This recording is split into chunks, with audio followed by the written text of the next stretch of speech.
Good evening, friends. I am going to read some poems. Welcome to Christmas Eve. Welcome one to Christmas Eve. Can you feel the spirit? I can. So, I'm going to read you some poems this evening. As you all know, we are a Transformers podcast, and we're almost done with season 2 episode reviews, actually. And what I'm doing tonight has nothing to do with that whatsoever.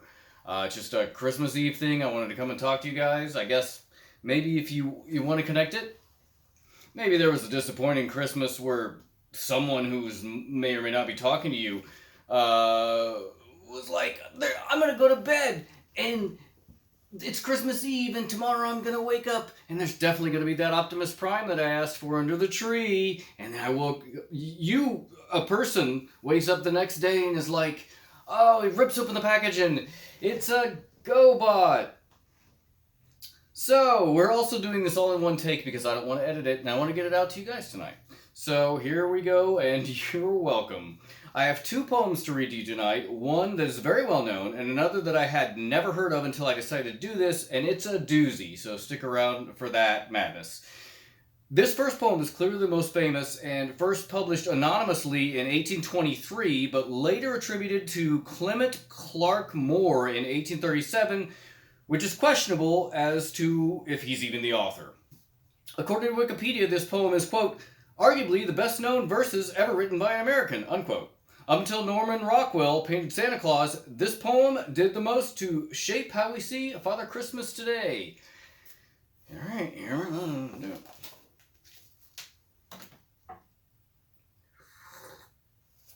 A Visit from St. Nicholas by Clement Clark Moore. We're going to do some fun voices too.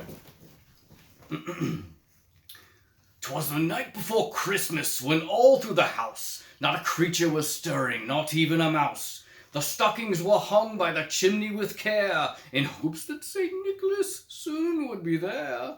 The children were nestled all snug in their beds, while visions of sugar plums danced in their heads. And Mamma in her kerchief, and I in my cap, had just settled our brains for a long winter's nap.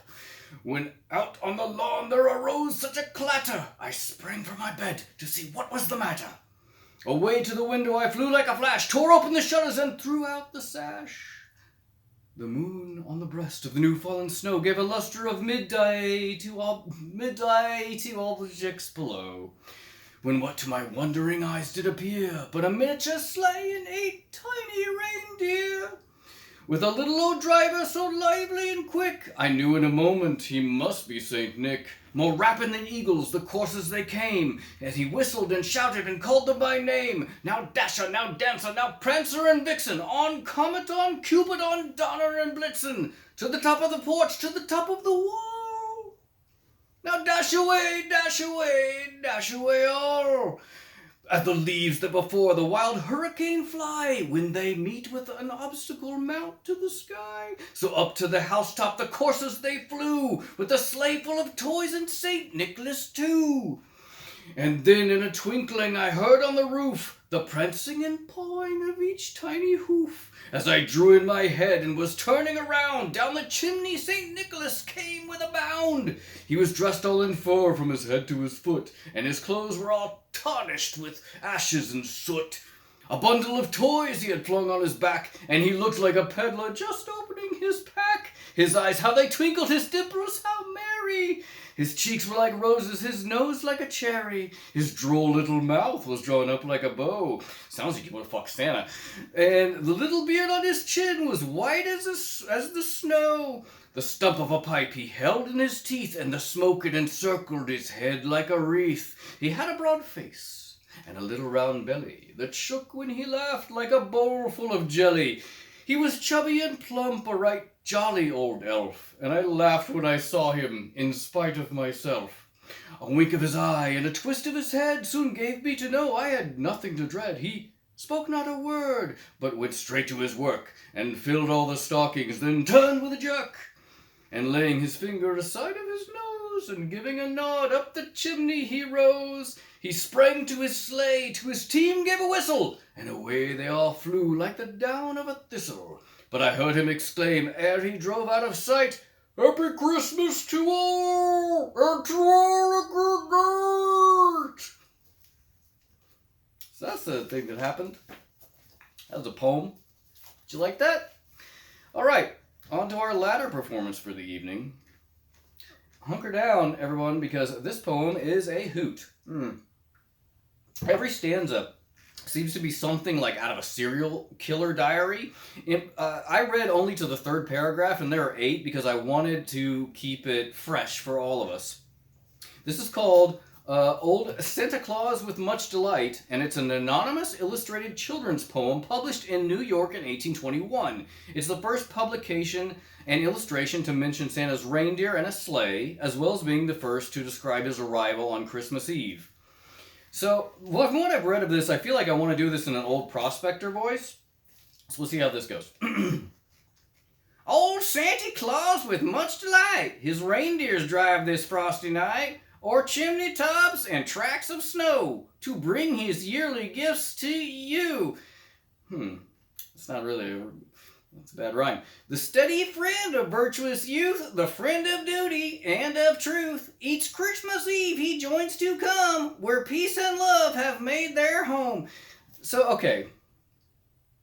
So maybe if you do it in British, it would work.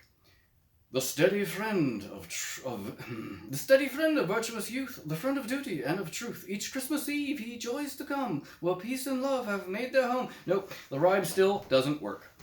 I'm beginning to see why this is anonymous. Here's the third paragraph. Through many houses he has been, and various beds and stockings seen, some white as snow and neatly mended, others that seem for pigs intended. He rhymed that one. To some I gave a pretty doll, to some a peg top or a ball. No crackers, cannons, squibs, or rockets to blow their eyes up or their pockets. Where'er I found good girls or boys that hated quarrels, strife, and noise, I left an apple or a tart or wooden gun or painted cart. No drums to stun their mother's ear, nor swords to make their sisters fear, but pretty books to store their mind with knowledge of each various kind. So why the first, whatever, the first 3 just, I don't know why he couldn't make the rhymes happen earlier and later. But where I found the children naughty, in manners crude, in temper haughty, thankless to parents, liars, swearers, boxers or cheats, or base tale-bearers, I left a long black birchen rod, such as the dread commandment of God directs a parent's hand to use when virtue's path his sons refuse. This is dark. It sounds like he's kind of a combo Santa and Krampus. That's, Merry Christmas Eve. So for all of you who celebrate, this was fun. Happy holidays. And I just want to say thank you to all of our patrons, of course. You make this happen. Alexis, Greg, Ken, Nick, Matt, Josh, Chandler, Brian, Daniel, Robin, Jonathan, Justin, Michael T, Grace, Jeremy, Mike S, Jeffrey, Ernie, Deborah, Toby. Thank you so much, everybody. Happy holidays, and bye. Pistols at dawn. Poetry!